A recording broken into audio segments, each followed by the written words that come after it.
Welcome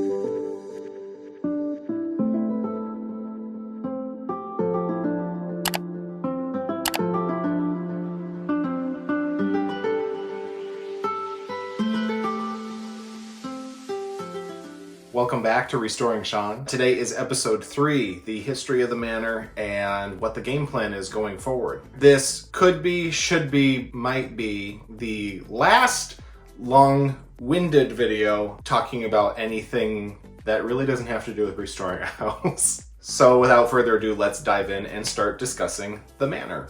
The manor was built in 1914 on the north side of Minneapolis. Back then, the big road was Penn Avenue. It's big now, but back then it was bigger. After I purchased the house, my sister started doing some research on it. She's very good at being the sleuth detective. Her legwork was really impressive. And I don't want to give away the piece de la resistance right away, but it's too cool not to share it. This photo ran in the newspaper in February of 1914, listing the house, and I'm gonna read you what it says. This attractive home is on the new Northland Oaks addition and is offered as it stands for $2,650 on terms. This is cost price. Come and see it today if possible. Lots in this beautiful addition are being sold new on easy monthly payments. Take Chicago and Penn car to 36th Avenue North. With inflation today, that cost would be about $82,000, which was $100,000 less than I paid for it. My sister found all sorts of goodies on her own, including a list of all the permits that were pulled for the house. Things like when the electricity was added, when the indoor plumbing was added. I used to have them framed in the guest room. I don't have those anymore because I'm a total jack and just thought, well, you're never gonna need these things again. So they're gone with the wind, but that's life. On one of her visits, we went down to the Minneapolis Register of Deeds to do some research on the house and pull whatever we could find. There was an individual woman who owned all of the land that comprised the Northland Oaks addition, which was really 3 blocks. So it ran from 36th Avenue to 38th, unbroken. There was no 37th that cut between. There was the long block that my house was on, there was the long block behind my house, and then the long block in front of my house. What's important about the manor is that it was actually the first parcel of land to be sold in that division. I don't know if it's because it was the first one, but it was actually the largest lot that existed. Judging from property maps in the future, it looks like other lots were combined. But at the time, it was the largest lot to exist on those 3 blocks in the addition. It was more of a lot and a half than just a single lot. And that ended up being because my lot essentially took over all of the side yard of the house on the corner, making my side yard pretty gigantic, all things considered. The house itself was built by a husband and wife. It started right away in 1914 as a rental property and existed that way, more of a long-term rental property, but it existed that way all the way up to the 60s. That was when the property sold and the new homeowners added the cement board siding that you see on the top portion of the house, which is actually asbestos siding. So we love the 60s. While it was a family that purchased it in the 60s, I would later find out from a neighbor who had been there very, very long term that the last 15 years of this owner having it, it was just a single woman who ended up selling it in 1988. And around that time is when she painted the lower half of the house from the original stained wood siding to the brown that it was when I bought it 30 years later. In 1988, the couple that purchased the house performed what I could only assume was the first major renovation that the manor would go through, in that they knocked down a ton of the plaster and lathing inside in the living room, kitchen, dining room. They replaced a bunch of the electrical downstairs, added new insulation, and sheetrock. This is also when the turquoise teal color trim outside came into existence. From then, it was sold again in 2002 and became a rental property once more. Flashing forward to 2012, in October of that year, the house was listed once more for sale. Then the listing was taken down. Then it was added again, then taken down, over and over for 14 full months until December of 2013, when the people who owned it before me purchased it. Enter stage left, the crafty lesbians. These ladies transformed the house into something. They added a whole rain barrel collection system to the side of the house where they built this kind of shed roof to capture the rain by taking the gutter off of the house. It ended up being an issue later in time, but not right now. As I mentioned in the last video with all the woodwork that was outside, they must have had a real deal on lumber because of all of the raised flower beds, the wood walkways, and the walkways were not just contained to in front of the house. They went through the side, they were in the back, it was a whole thing. But with their fun choice of colors, they displayed a real penchant for interior design. And this ran amok for 5 full years before yours truly stepped a fabulous foot in a flip-flop through that front door. Have you ever watched a movie and seen how people in a neighborhood interact with each other, where they're calling out greetings, they're making plans, they're having dinner parties with each other, going out for cocktails, bonfires, etc., etc.? I have too. And that's why we love movies, right? Because they're an escape from reality. Now, on the one side of me, the rundown junk hole house that luckily only my kitchen windows faced, that house had the worst people. To be fair, Mom was always nice to me. She would wave, she was nice. The sons, one of whom was in his mid-20s and called me an F-word slur when I caught him handling a drug deal in his front yard in the middle of the afternoon and subsequently called the cops on him. He was garbage. The other son, he was in his early 20s, but he moved out a couple weeks after I moved in, and he was just f***ing weird, kept talking to us in the street about things that you wouldn't share with someone you had literally just met. And then there was an adopted kid who was, I guess, the third son, but he was like early 20s and shot a gun off in the back alley in the summer of 2019, which reminds me of a story. My parents were visiting in August of 2019, and it was their first joint visit to the house. My dad was doing some work on the front porch so that we could install a new screen door since I had accidentally broken the glass in the original one. My mom was painting the trim work on the side of the house where we had installed another new screen door, and this entry led into the landing of the stairwell that led down to the basement. I'm inside the house doing whatever, and my dad comes running in and he says, "Grab your mom and lock the door." So I go down the stairs to the basement and grab my mom, shut the door and lock it. Just as we see from the back alley and the street and the corner, SWAT team members running across the lawn with their guns drawn and held down at their hips. They break the front door down at the neighbor's house with a battering ram and continue to search the house for the gun, which was successful, for about 2 hours. And you might be asking why it took so long, so let me show you. If we flash forward to September of 2020, it was my last week living in the manor. I made friends with the lovely junk hauler that had been hired by his employer to empty out the house. The employer, I would find, had offered the mom $20,000 cash for her house. Take what you want, leave the rest, we'll handle it. This junk hauler ended up going through 2 full dumpsters emptying this house out because, as it turns out, they were hoarders. Because I'm a nosy ass, I asked if I could look in the house, and the guy was like, "Sure, I don't care." So I got all excited and brought my phone, and I took a little tour of the house. You never know what you are living next to, right? And sometimes when people are garbage, they live in it too. This was the bedroom the boys, who were both grown adults, shared.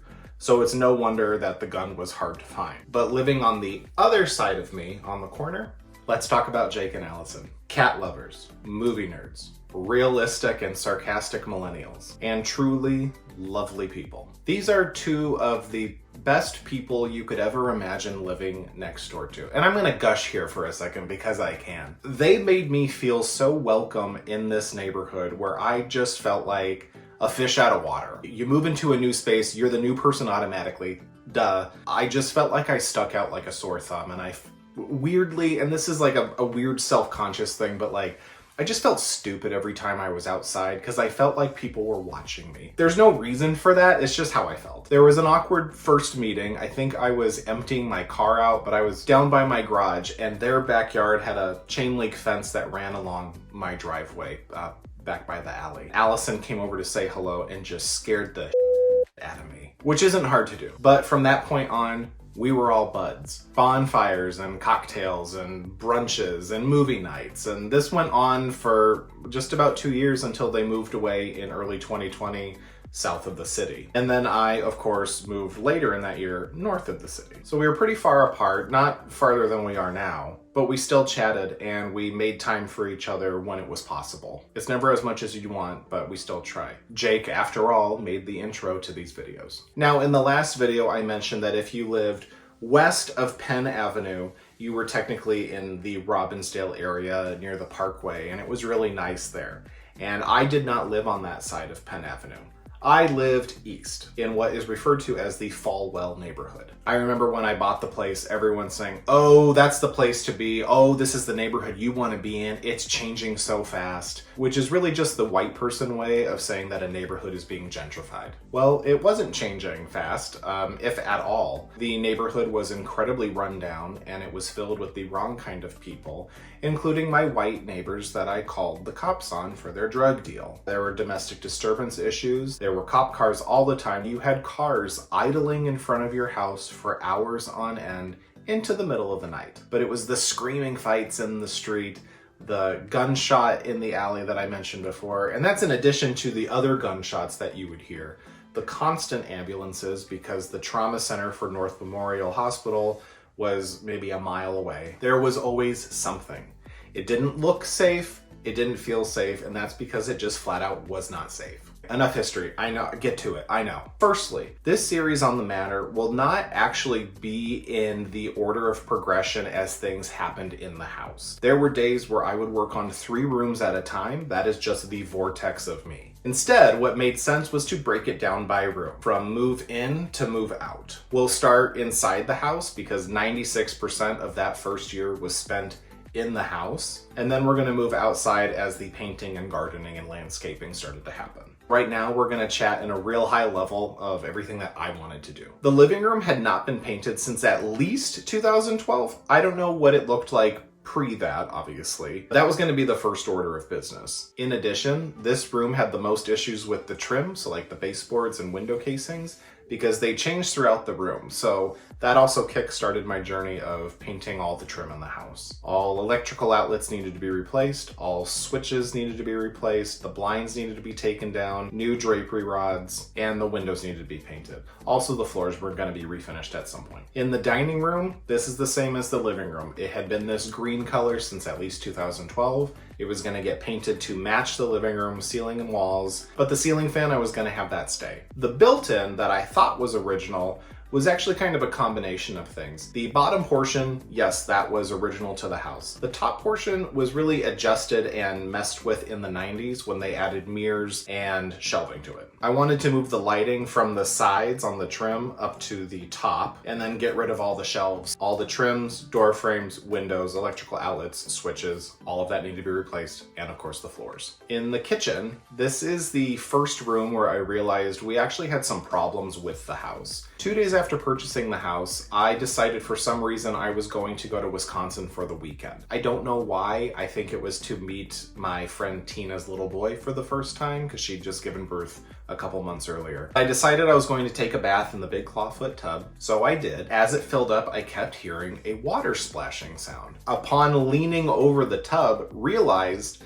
that the seals for the drain were not good, and the water was literally pouring out of the bathtub onto the floor, through it, and somewhere downstairs. I emptied the bathtub as quickly as I could, threw a towel around my waist, ran down the stairs. Water from the bath was pouring out of the can light above the kitchen sink. It was running across the top of the cabinets. It was down the walls. And I just had this horrible, horrible sinking feeling of but I had to go to Wisconsin still, because why cancel that? The kitchen had no real lighting apart from this can light, which was set way too close to the cabinets, and then this really crappy ceiling fan that had some angled lights, but it was a really small fan. That was it. There was no other lighting in there, so you couldn't actually see what you were doing when you were cooking something on the stove. I had a plan to take down the ceiling and have this really awesome exposed beam look that I was gonna paint everything white and really industrial and cool looking. And that was before I knew that 75% of the wiring in the house was still knob and tube wiring. That plan got shot. The kitchen would need a new ceiling, all new lighting, a new fan, trim and windows painted, floors refinished, cabinets painted, sink faucet replaced, a new exhaust fan because there wasn't one. The butcher block countertops needed to be kind of restored and refinished, new light switches and outlets with GFCI protection, a new water line for the fridge, privacy film for the windows since they faced the gross neighbors, and new cabinet hardware. For the back entry, the pantry, and the hallways, these were essentially just cosmetic work. The back entry itself was really ugly with the electrical panel exposed right there, this faux wood finish beadboard running down the wall. It had crooked shelves on it. The shelves were gonna come out, everything was gonna get painted. New shelving would be put in. For the pantry, it had an oversized IKEA shelving unit in it that was way too deep.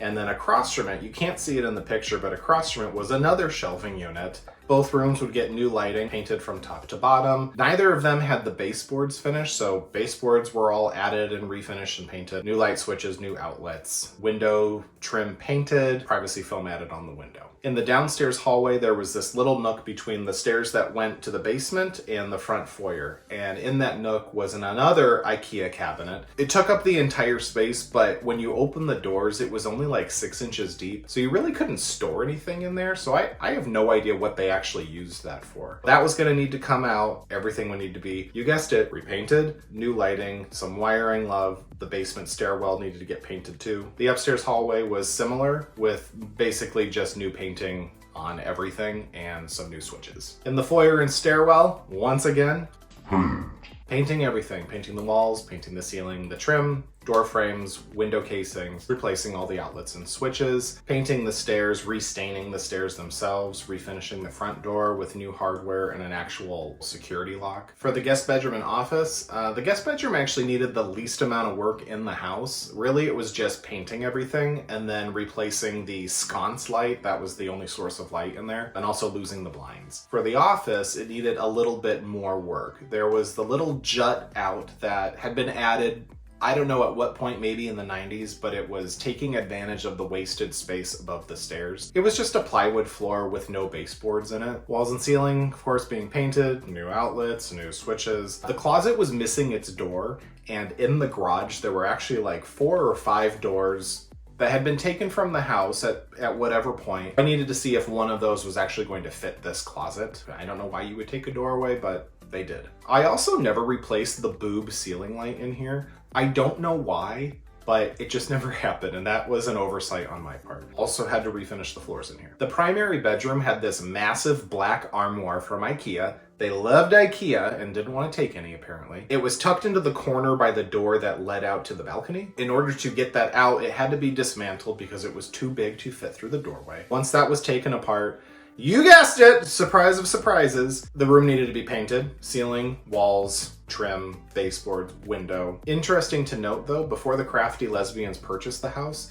this room actually did have a closet. There is a whole section of the ceiling where you could barely tell there had been a wall there and a short door. I understand why they did it. You could see in the flooring where the new met the old, how much floor space the room gained by that. I then understand why they had the armoire, because there was nowhere to store clothing, but it did make the room much larger than the others, taking advantage of the space underneath the slant of the roof. The bathroom needed some more love. So the toilet was not level and it rocked. That needed to be corrected with a new toilet. There was also an old electrical panel in the bathroom that unfortunately I was not allowed to cover up. So that just had to be painted and sort of disguised as best as it could, because when you opened it, you could see all of the connections for knob and tube wiring that were live in there. I don't know what the logic was behind adding electricity to the house and having the breaker panel be in your bathroom, but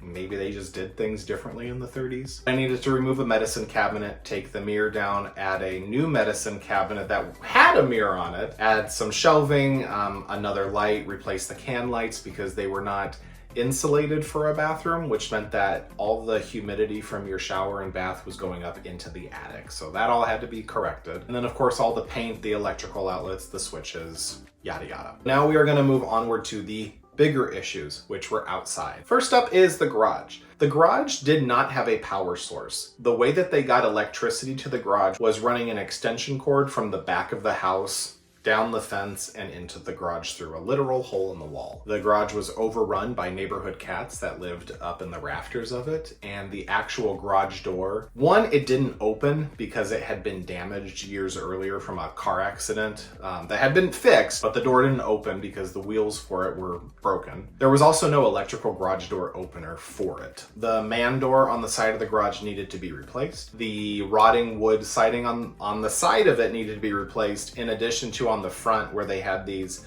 rotting panels of OSB that were kind of masking how wide the garage was at one point in time. We were going to add an electric opener, a light beside the man door, a light over the garage door itself. The whole thing needed to be painted. There were several layers of rugs in the garage on the floor that needed to be peeled out and removed, which was the most disgusting thing that I did in that place. And also the back corner of the garage needed to be reframed because it was a rotting corner post that was resting on a rock that was on top of a brick. So there's that. For the front yard, everything, remove the raised garden beds, remove the rotting fence that surrounded the front of the house, take out the copious amounts of raspberry bushes that had literally taken over the entire front side of the yard and the entire side of the house. Remove the strawberry beds, remove the gangway plank that went up to the front deck, edge in a new lawn, fix the berm on the side of the front yard, plant grass,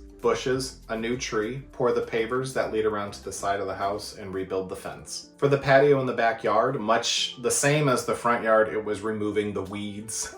There were so many weeds, the weeds never ended. We took care of them one summer, they came back the next because I hadn't done any work outside, so it was removing those weeds twice. The patio I wanted to build was going to be one of my larger DIY things in 2020. It was something I will never do again because it was pouring my own pavers. For the side yard, it was getting rid of the rain collection system, the weird arbors that were everywhere, rebuilding and repainting the fence, adding a fire pit and a ton of mulch to other areas in the backyard. I also needed to burn what would eventually feel like an entire forest of wood that I had collected from outside and inside the house. And that burn pile never really dwindled in, let's say, a good solid 2 years, because within a couple months of moving, I had finally rid myself of all of that. Finally, for the exterior, paint it all. Paint is the common theme that runs my life. I had to paint every square inch of the outside of that house, from spray painting the gutters and downspouts,